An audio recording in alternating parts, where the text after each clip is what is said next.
केंद्र सरकार की जनविरोधी नीतियों और लगातार बढ़ती महंगाई के विरोध में कपासन में कांग्रेस कार्यकर्ताओं का गुस्सा फूट पड़ा। सैकड़ों कार्यकर्ताओं ने जोरदार धरना प्रदर्शन करते हुए प्रधानमंत्री नरेंद्र मोदी का पुतला दहन किया।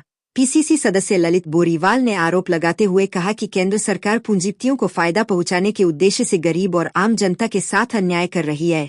उन्होंने कहा कि बढ़ती महंगाई और रसोई गैस की कीमतों में लगातार इजाफे से आमजन त्रस्त हो चुका है। इस विरोध प्रदर्शन से पहले जिला अध्यक्ष प्रमोद सिसोदिया के नेतृत्व में हर्षित पैलेस में बैठक आयोजित की गई, जिसमें रणनीति तैयार की गई। इसके बाद सैकड़ों कांग्रेस कार्यकर्ता रैली के रूप में कपासन राजमार्ग स्थित सांवलिया चौराहे पहुंचे, जहां जमकर नारेबाजी की गई और प्रधानमंत्री का पुतला फूंककर आक्रोश जताया गया। इस दौरान बड़ी संख्या में कांग्रेस कार्यकर्ता मौजूद रहे और केंद्र सरकार के खिलाफ जोरदार विरोध दर्ज कराया गया। देश में जो एलपीजी गैस में जो भारी कीमत बढ़ी है, वो देश के हर समस्या जो हमारे दालचीनी रसोई तक की जो महंगाई बढ़ी है, उसके विरोध में पीसीसी के आह्वान में पूरे राजस्थान में ब्लॉक अध्यक्ष लेवल पर धरने आयोजित किए गए। इसी क्रम में आज यहाँ पर धरना आयोजित किया है।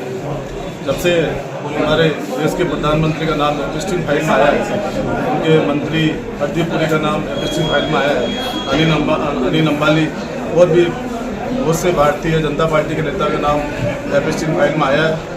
हम अमेरिका के सामने सरेंडर हो गए और जिस दिन से मोदी जी अमेरिका के सामने सरेंडर हो गए, भारत के जो भी उन्होंने ट्रेड डील की है और भारत के युवाओं का, भारत के किसानों का, भारत के मजदूरों का सबका भविष्य उन्होंने अंधकार में कर दिया है।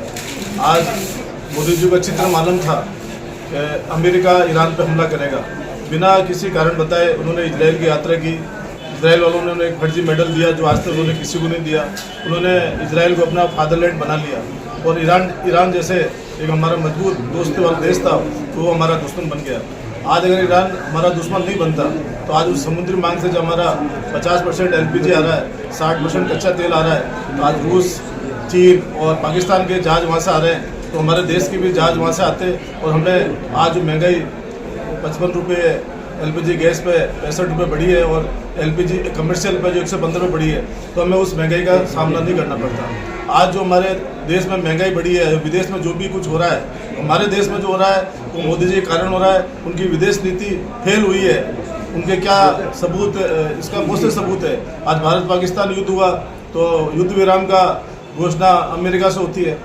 आज अमेरिका जैसा देश हम मोदी जी को कहता है कि आप रूस से तेल मत खरीदो और हम भी खरीदते, जबकि हमें वहाँ से सस्ता तेल मिल रहा है। आज उन्होंने परमिशन दी है कि जैसे 30 दिन का तेल वहाँ से खरीदो, तो हमें तो यही समझ में नहीं आ रहा है कि हम आज़ाद देश है या गुलाम देश है। आज अमेरिका ने ईरान की पूरी सुप्रीमो लीडरशिप को ख़त्म कर दिया। हम उसमें संवेदना भी व्यक्त कर सके, वहाँ के स्कूली बच्चों को मार दिया तो भी हम चुप रहे। आज उनका समुद्री जहाज हमारे देश में युद्ध अभ्यास के लाया, जाते समय अमेरिका ने उसको भी